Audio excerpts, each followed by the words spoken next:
Hey everyone, and welcome back. I think it's safe to say that we could all use a little more happiness in our lives. Wouldn't you agree? Oh, absolutely. It's like a universal yearning, isn't it? Definitely. So that's exactly what we're diving into today, this idea of actually cultivating more happiness in our lives.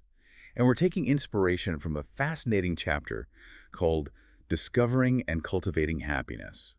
It's from the book Pure Consciousness, Taking on the Way Inside. Oh, that's a great chapter. I love how it flips the script on how we usually think about happiness. Right. We often think about it as something that just kind of happens to us based on external factors, right?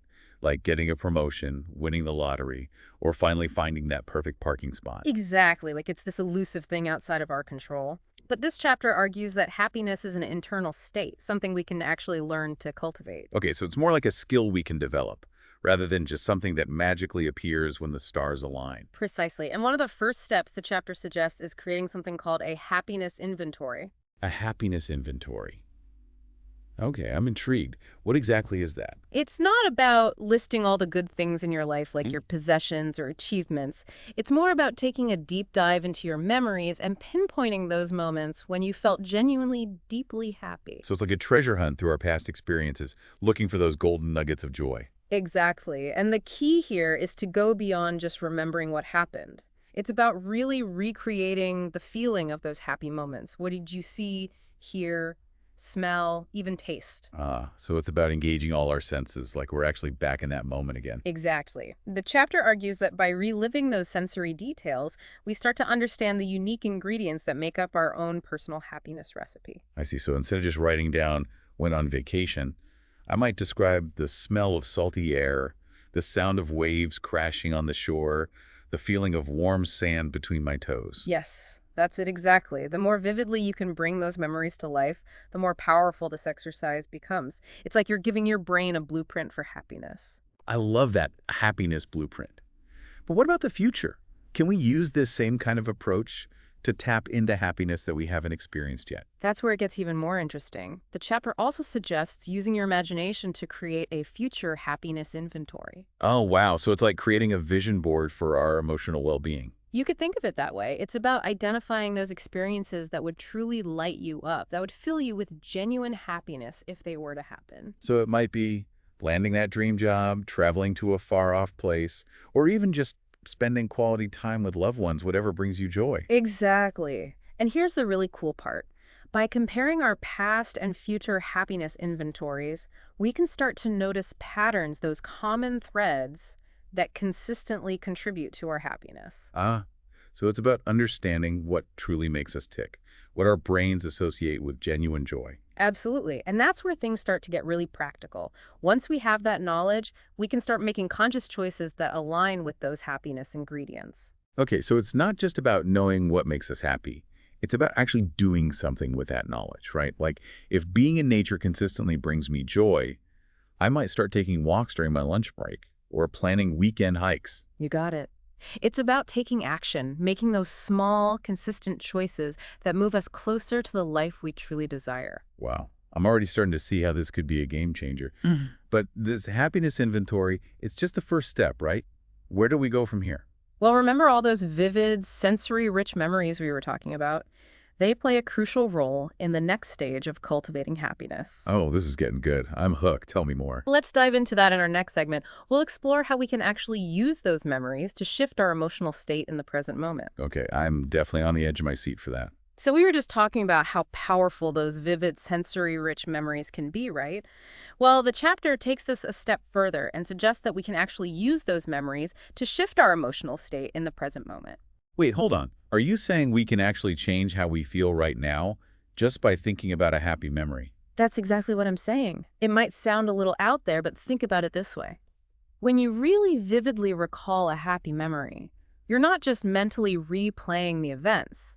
You're actually reactivating the neural pathways in your brain that are associated with those feelings of joy. So it's like hitting the replay button on our brain's happiness circuitry. Exactly. And the more we practice this, the stronger those neural connections become. It's like building a mental muscle for happiness. Okay, I'm starting to see how this could work. But how do we actually do it? Do we just sit there and daydream about happy times? Well, it's a bit more deliberate than that. The chapter suggests choosing a specific memory from your happiness inventory, one that really evokes strong feelings of joy for you. And then find a quiet space where you can relax and really immerse yourself in that memory. So it's almost like a mini meditation, but instead of focusing on our breath, we're focusing on a happy memory. You got it. And remember all those sensory details we talked about? This is where they come in. Really try to re-experience that moment with all your senses. What did you see? What did you hear? What did you smell, taste, touch? The more vividly you bring that memory to life, the more powerful the effect will be. Wow, this is starting to sound like a superpower. Like we can choose to feel happier just by thinking about the right memory? Well, it's not quite as simple as flipping a switch, but the chapter argues that with practice, we can definitely train our brains to access those positive emotions more readily. And the beauty of it is that the more we practice, the easier it becomes. Okay, I'm definitely on board with this. But let's say I'm having a really rough day and I'm struggling to even remember what happiness feels like. Are there any other tools or techniques that can help in those moments? Absolutely. The chapter suggests using your imagination to create a mental symbol or image that represents happiness for you.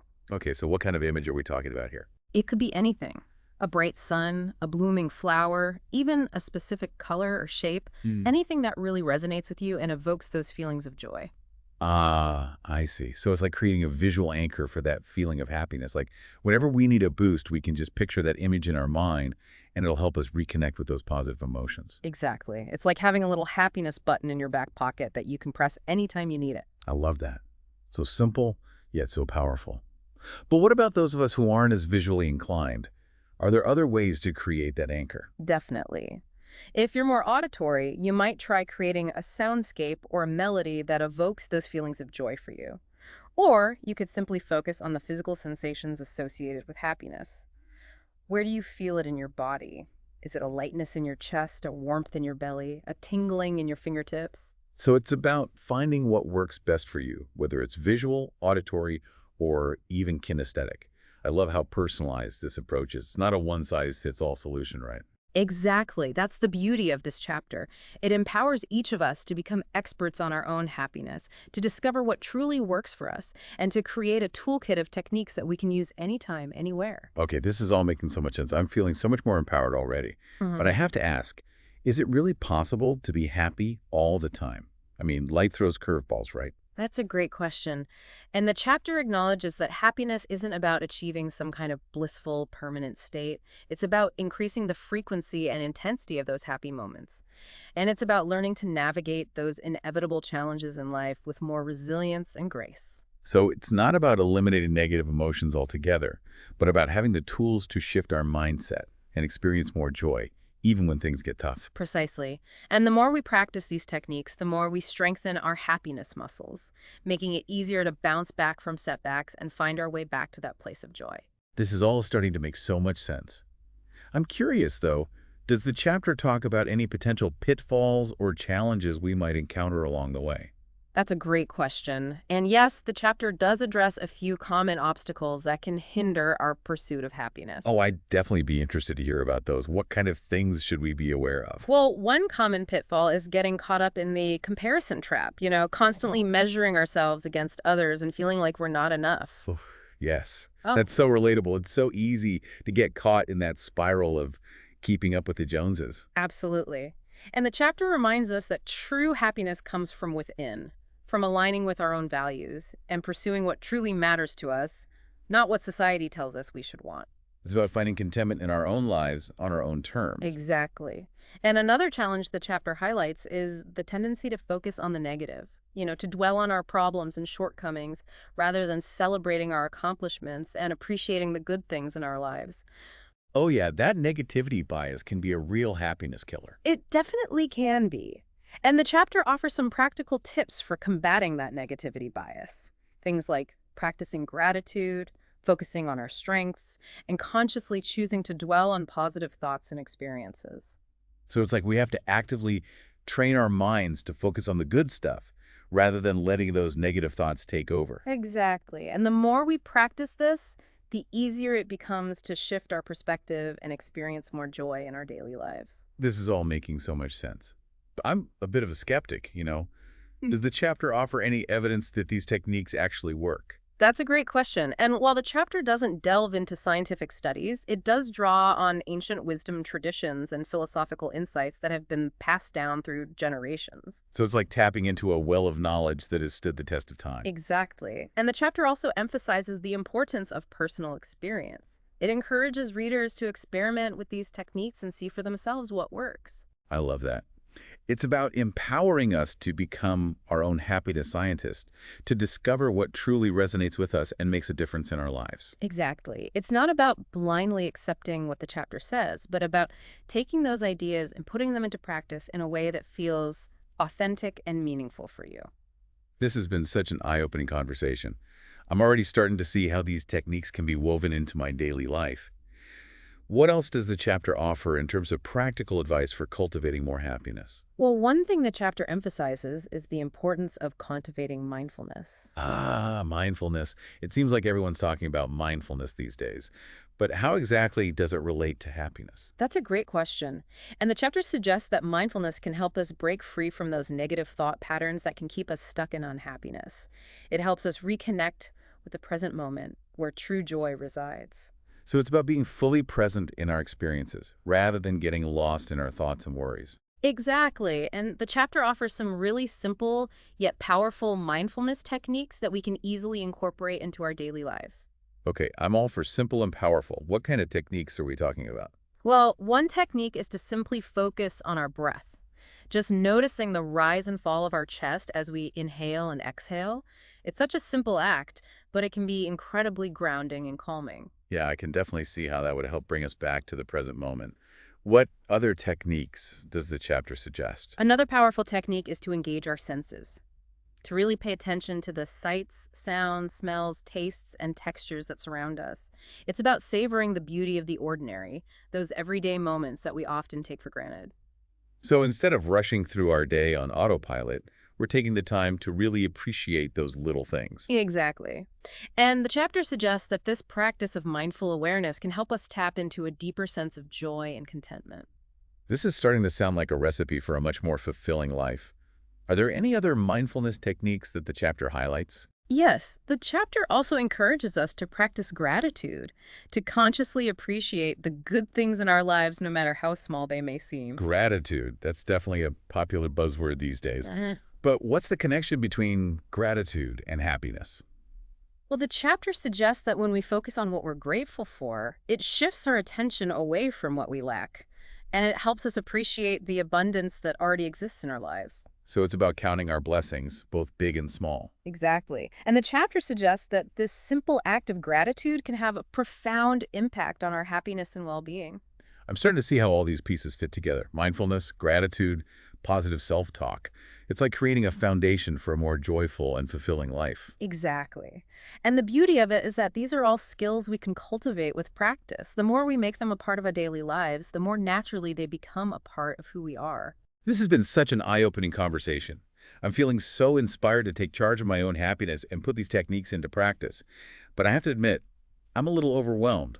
Where do I even begin? That's a great question, and the chapter offers some very practical advice for getting started on your happiness journey. Okay, I'm all ears. What's the first step? The chapter suggests starting small. Choose one technique that really resonates with you and commit to practicing it for just a few minutes each day. So it's about building a habit rather than trying to overhaul our entire lives overnight. Exactly. And the chapter really emphasizes the importance of consistency. It's not about achieving perfection, but about making those small daily efforts to cultivate more joy in our lives. That feels much more manageable. What are some other tips for getting started? Well, the chapter also suggests creating a supportive environment for your happiness journey. This might involve surrounding yourself with positive people, engaging in activities that bring you joy, and minimizing your exposure to negative influences. So it's about setting ourselves up for success, creating an environment that nurtures our happiness. Exactly. And the chapter reminds us that we don't have to do this alone. There are tons of resources available, books, podcasts, workshops, even therapists that can provide support and guidance on our happiness journey. This has been such an inspiring and empowering conversation. I'm feeling so much more equipped to take charge of my own happiness and create a life that's truly joyful and fulfilling. That's wonderful to hear. And remember, the journey of happiness is ongoing. It's about embracing the ups and downs, the challenges and the triumphs, and continuously learning and growing along the way. I love that. It's about embracing the journey, not just focusing on the destination. Exactly. And as we continue to cultivate happiness in our own lives, we naturally become a source of joy and inspiration for those around us. So it's like a ripple effect, spreading happiness outward from within. Exactly. And that's a beautiful thing. Well, we've covered a lot of ground today exploring the profound insights and practical techniques offered in this chapter on discovering and cultivating happiness. But before we wrap up this deep dive, I'd love to hear your final thoughts on what makes this chapter so powerful and how our listeners can apply these teachings to their own lives. You know, what strikes me most about this chapter is its empowering message. It reminds us that happiness isn't something that just happens to us. It's something we actively create. We have the power within us to choose joy, to cultivate happiness, and to design a life that is truly fulfilling. And that, I think, is a message worth spreading. Absolutely. It's about taking ownership of our happiness and recognizing that we have the tools and resources to make it happen. Exactly. And I would encourage our listeners to approach this chapter with a sense of curiosity and experimentation. Try out these techniques, see what resonates with you, and make them your own. Remember, there's no one-size-fits-all approach to happiness. It's about finding what works for you and creating a personalized toolkit that you can use to navigate the ups and downs of life with more grace and joy. That's such a great reminder. It's about embracing the journey, experimenting with different approaches, and finding what truly works for us. Exactly. And I would also encourage our listeners to be patient with themselves. Cultivating happiness is an ongoing process, and there will be times when it feels easier than others. But the key is to keep practicing, to keep showing up for yourself, and to never give up on the pursuit of joy. What an inspiring message to end on. Thank you so much for sharing your wisdom and insights with us today. I know I'm feeling so much more hopeful and empowered to create a life filled with happiness and meaning. It's been my pleasure. And remember, dear listeners, the power to create a joyful life lies within each and every one of you. And that brings us to the end of our deep dive into discovering and cultivating happiness. We hope you found this exploration insightful and empowering. Remember, happiness is a skill, a practice, an ongoing adventure. And the more we invest in it, the more joy, peace, and fulfillment we'll experience in our lives. Until next time, keep diving deep, keep exploring, and keep cultivating those moments of happiness that make life so rich and rewarding. You know, as we wrap up this deep dive into happiness, I keep coming back to that idea of it being a skill, something we can develop and get better at over time. It is a powerful shift in perspective, isn't it? Instead of just waiting around for happiness to kind of magically appear, we can actually take an active role in creating it. And I think that's what makes this chapter so compelling. It gives us a framework, a set of tools to actually work with. It's not just about positive thinking. It's about understanding those specific ingredients that contribute to our own personal happiness and then making conscious choices to bring more of those ingredients into our lives. It's like we've been handed this recipe book for happiness. And now we have the freedom to experiment, to create our own unique blend of joy. And the best part is, it's an ongoing process, a journey of self-discovery, right? Hmm. It's not about reaching some kind of finish line where we're suddenly happy all the time. It's about, well, continuously learning, growing, and expanding our capacity for joy. And it's about embracing the full spectrum of human experience, the good, the bad, and everything in between. Because let's face it, life isn't always sunshine and rainbows. That's for sure. But even in those challenging moments, even when we're facing adversity, we can still choose to focus on what's good in our lives, to cultivate a sense of gratitude, and to tap into those inner resources that help us navigate difficult times with more resilience and grace. And that's where those happiness tools we've been discussing become so valuable. They're not just for those picture-perfect moments, they're for those messy, chaotic, unpredictable moments that make up the tapestry of life. I love that analogy, the tapestry of life. It's a beautiful reminder that our experiences, both positive and negative, they all weave together to create something meaningful, something unique. And it's in those threads of joy, those moments of happiness, big and small, that we find the strength to keep going, to keep growing, and to keep creating a life that feels authentic and fulfilling. This has been such an enriching conversation. It feels like we've just scratched the surface of this chapter on happiness. There's always more to explore, isn't there? But I think we've given our listeners a solid foundation to build on, a set of tools and techniques to experiment with, and most importantly, a sense of hope that happiness really is within reach for each and every one of us. And that's a powerful message to carry with us as we navigate the journey of life. So, dear listeners, as we wrap up this deep dive into discovering and cultivating happiness, I encourage you to take what resonates with you and start creating your own unique recipe for joy. Remember, happiness is a skill, a practice, an ongoing adventure. And the more we invest in it, the more joy, peace, and fulfillment we'll experience in our lives. Until next time, keep diving deep, keep exploring, and keep cultivating those moments of happiness that make life so rich and rewarding.